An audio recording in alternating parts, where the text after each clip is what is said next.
नमस्कार। राजस्थान की तमाम फटाफट खबरों में आपका स्वागत है। राजस्थान की खबरों के लिए आपसे निवेदन की यदि आपने हमारे चैनल को सब्सक्राइब नहीं किया तो कृपया करके राजस्थान की खबरों के लिए आपके अपने चैनल को सब्सक्राइब कर लें। आप सब्सक्राइब करते हैं तो हम हिम्मत होती है सही और सच्ची खबरें आप तक पहुंचाने के, वरना मीडिया में किस तरह की खबरें आपको पेश की जाती है यह आप भली भांति जानते हैं। 8 रुपए पेट्रोल बढ़ने के बावजूद भी मीडिया कहता है कि बढ़ोतरी कुछ ज़्यादा नहीं है। ऊपर से देखने से मीडिया बिल्कुल सही कहता है, ऊपर से देखने से ज़्यादा नहीं है। लेकिन जब आप इस 8 रुपए पेट्रोल की पूरी तरीके से जांच करोगे, यानी किसी कॉमर्शियल वाले के लिए भी 8 रुपए पेट्रोल बढ़ा होगा तो वो कीमतें अधिक बढ़ाएगा, दूध वाला आएगा तो वो कीमत अधिक होगी तो वो कीमत बढ़ाएगा। यानी इतनी अधिक कीमत बढ़ चुकी होगी कि वो 8 रुपए के बजाय हो सकता है कि आपके 100 रुपए उस बढ़ोतरी का असर हो। मीडिया बिल्कुल सही कहता है, ऊपर से देखने पर आपको बढ़ोतरी ज़्यादा नहीं लगेगी, लेकिन आपने भी ऊपर ऊपर से ही देखने की अब हिम्मत कर ली है। अब आप इस तरह से असर हो चुका है कि मीडिया जो कहता है वही आप बात मान लेते हो। इसीलिए आपसे निवेदन कि आप उन चैनलों को भी देखने का प्रयास करें ताकि आपको असलियत पता चल सके। तो राजस्थान रॉयल्स की 15 वर्षीय युवा सनसनी वैभव सूर्यवंशी ने आईपीएल 2026 में इतिहास रच दिया। सनराइजर्स हैदराबाद के खिलाफ खेले गए एलिमिनेटर मैच में वैभव ने 29 गेंदों में 97 रनों की तूफानी पारी खेली। इस पारी में उन्होंने 12 गगनचुंबी छक्के जड़े। इसी के साथ वैभव ने टी20 के यूनिवर्स बॉस क्रिस गेल का एक आईपीएल सीजन में सबसे ज्यादा छक्के लगाने का 14 साल पुराना रिकॉर्ड तोड़ दिया। गेल ने साल 2012 में 59 छक्के लगाए थे, जबकि वैभव ने इस सीजन में 65 छक्के जड़े हैं। वैभव इतिहास का सबसे तेज शतक लगाने से भी चूक गए। यह रिकॉर्ड अभी क्रिस गेल यानी 30 गेंदों पर था और उनके नाम है। वैभव को आखिरी गेंद पर सिर्फ 3 रनों की जरूरत थी, पर हिंगे की गेंद पर कैच आउट हो गए। तो बड़ी खबर राजस्थान रॉयल्स से। एक और बड़ी खबर, कार्यकर्ता से कांस्टेबल ने की वसूली, गुस्सा जायज लेकिन भाषा की मर्यादा भूले मंत्री। जी हां, बड़ी सादरी के डुंगला थाना के पुलिस कर्मियों से सहकारिता मंत्री गौतम दत्त की बातचीत का ऑडियो भास्कर को मिला है। इस बातचीत में मंत्री दत्त बात कम कर रहे और गालियां ज्यादा दे रहे हैं। ऐसी भद्दी गालियां जो सभ्य समाज में स्वीकार्य नहीं है। सहकारिता मंत्री की ऐसी भाषा चौंकाती भी है और शर्मिंदा भी करती है। लेकिन मंत्री को ऐतराज है कि कांस्टेबल ने उनके कार्यकर्ताओं को धमकाकर वसूली की। यानी धमकाकर यदि वसूली कर सकता है किसी मंत्री के कार्य क्षेत्र में, तो इससे आप अंदाजा लगा लीजिए कि पुलिस खाकी वर्दी भी कितनी बेखौफ होकर कार्य कर रही है। क्योंकि कमिश्नरेट के वेस्ट जिले में सीकर रोड पर युवती से सामूहिक दुष्कर्म का मामला सामने है। 3 दिन पहले 20 साल की एक युवती परिचित के साथ मंदिर गई थी। परिचित के साथ मंदिर गई छात्रा, 3 युवकों ने युवक को पीटा, हाथ पैर बांधे, छात्रा से हुआ गैंगरेप। आप कहीं पर भी इसकी मीडिया पर चर्चा नहीं देखेंगे, क्योंकि मीडिया पर इस तरह की चर्चा देखेंगे तो आप प्रशासन पर सवाल उठाएंगे। मीडिया चाहता ही नहीं कि 8 रुपए पेट्रोल की कीमत बढ़ने पर भी आप उन पर कोई सवाल उठाएं।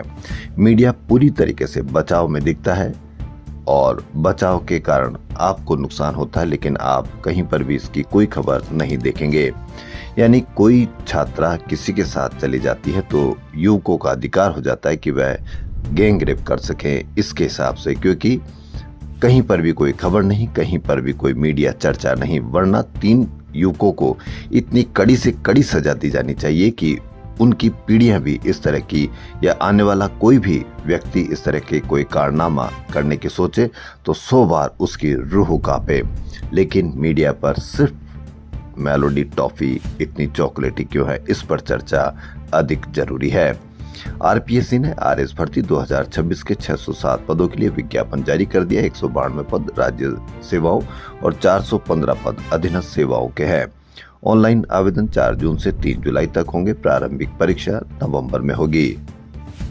बिरहना धाम में विकास और आस्था को लेकर शुरू हुए विवाद में सरकार और संतों के बीच बातचीत तो हुई, लेकिन समाधान तक नहीं पहुंची। सचिवालय स्तर पर हुई दूसरे दौर की वार्ता में 7 से 5 मुद्दों पर सहमति बनती दिखी। बात हुई पर बनी नहीं। इसी कारण बहराना धाम के पास प्रस्तावित री को हटाने पर समाधान नहीं निकला तो बुधवार रात करीब 1 बजे हनुमान बेनीवाल ने संतों और करीब 10,000 लोगों के साथ जयपुर कूच कर दिया। रात करीब 8:30 बजे कलेक्टर संदेश नायक और आईजी राहुल प्रकाश महापंचायत स्थल पर आए। बेनीवाल व संत प्रतिनिधियों की रात 11:30 बजे तक वार्ता चली, लेकिन बेनतीजा रही। संत समाज 41 दिनों से रिको हटाने को लेकर आंदोलन कर रहा है। मीडिया पर आपने कितनी चर्चा देखी, यह भी आप अवश्य कमेंट करके बताएं। एक और अपराधी का बिल्कुल बेखौफ स्टाइल, हिस्ट्री शीटर ने हाईवे से सटी जमीन पर किया कब्जा, ढहा दिया गया। जयपुर पुलिस कमिश्नरेट के दक्षिण जिले और जेडीए की संयुक्त टीम ने बुधवार को मोहाना इलाके में एक हिस्ट्री शीटर द्वारा स्टेट हाईवे से सटी कब्जा की गई सरकारी जमीन को मुक्त करवा लिया है। राजस्थान हाईकोर्ट ने नाबालिग से दुष्कर्म मामले में आसाराम की अपील पर महत्वपूर्ण फैसला सुनाते हुए कुछ धाराओं में राहत दी है, लेकिन आजीवन कारावास यथावत रखा है। नौतपा ने अब राजस्थान को तपाना शुरू कर दिया। नौतपा के तीसरे दिन यानी बुधवार को श्री गंगानगर में 1.2 डिग्री बढ़ोतरी के साथ तापमान 48.2 डिग्री पहुंच गया। इससे पहले नौतपा के शुरुआती 2 दिन पारे में गिरावट दर्ज की गई थी, लेकिन तीसरे दिन अचानक पारा चढ़ा और यही सीजन का दूसरा सबसे गर्म दिन बन गया। नौतपा में सन स्ट्रोक श्री गंगानगर में पारा 48.2 डिग्री देश में सबसे गर्म हुआ।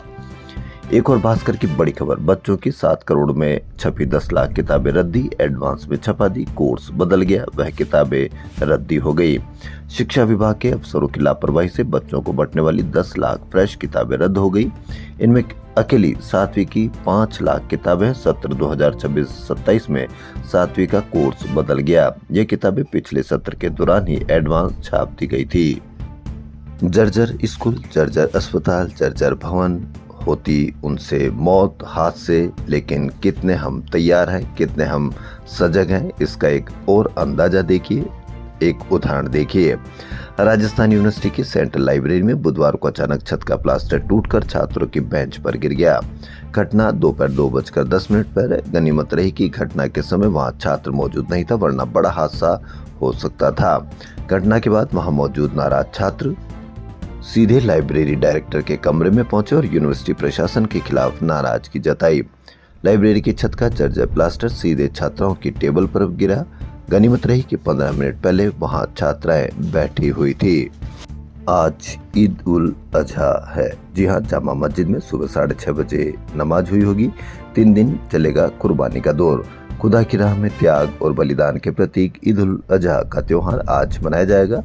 इस मौके पर मुस्लिम घरों में कुर्बानी दी जाएगी और 3 दिन तक यह सिलसिला जारी रहेगा। कुर्बानी के लिए दिल्ली रोड स्थित बकरा मंडी में खरीदारी का दौर जारी है। इस बार बीते सालों के मुकाबले बाजार में तेजी रही और बकरे 30 से 40% तक महंगे बिक रहे हैं। एक समय था जब हिंदू मुस्लिम त्योहारों पर जबरदस्त तरीके से कवरेज हुआ करती थी और जबरदस्त तरीके के भाईचारे के संदेश देने के मीडिया पर प्रोग्राम चला करते थे, लेकिन अब कितने चलते हैं, कितने भाईचारे के संदेश हैं, यह आप भली भांति जानते हैं। रोज हम जयपुर में प्रतिदिन हादसे में किसी न किसी परिवार के सदस्य को खो बैठते हैं। इसी प्रकार सांगानेर में बुधवार तड़के दर्दनाक सड़क हादसे में पुलिस महकमे के एक जवान की मौत हो गई, जबकि उसका साथी गंभीर रूप से घायल हो गया।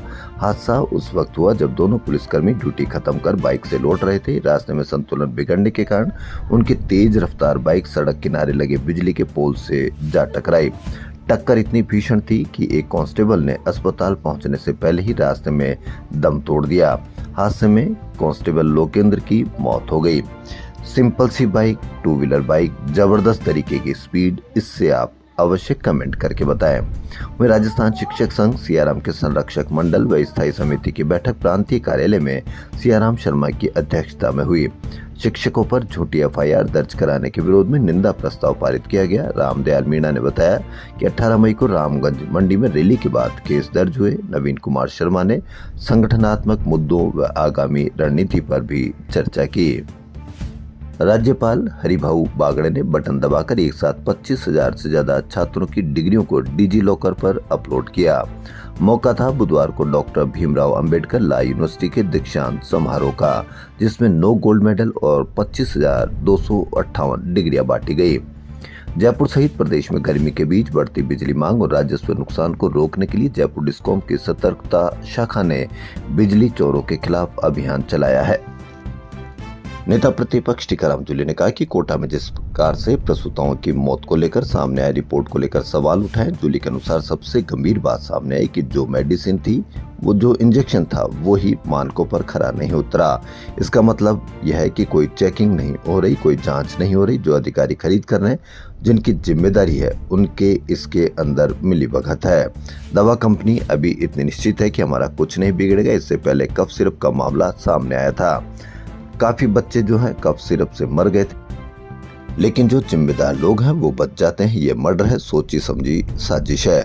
उसको सरकार के द्वारा इतने दिनों तक दबाना नहीं चाहिए। अब तो सैंपल आपकी जांच के अंदर फेल हो गया, तो आप मुकदमा दर्ज करके मर्डर की धाराएं लगाइए, उन पर उनको गिरफ्तार कीजिए। ये कहना है प्रतिपक्ष नेता टीकाराम जूली का। भाजपा ने अन्य पिछड़ा वर्ग मोर्चा की प्रदेश कार्यकारिणी घोषित कर दी। कार्यकारिणी में 74 पदाधिकारी बनाए गए हैं, जिनमें चेतन कुमावत को उपाध्यक्ष पद पर नियुक्त किया गया है। तो राजस्थान की खबरों में फिलहाल इतना ही। धन्यवाद।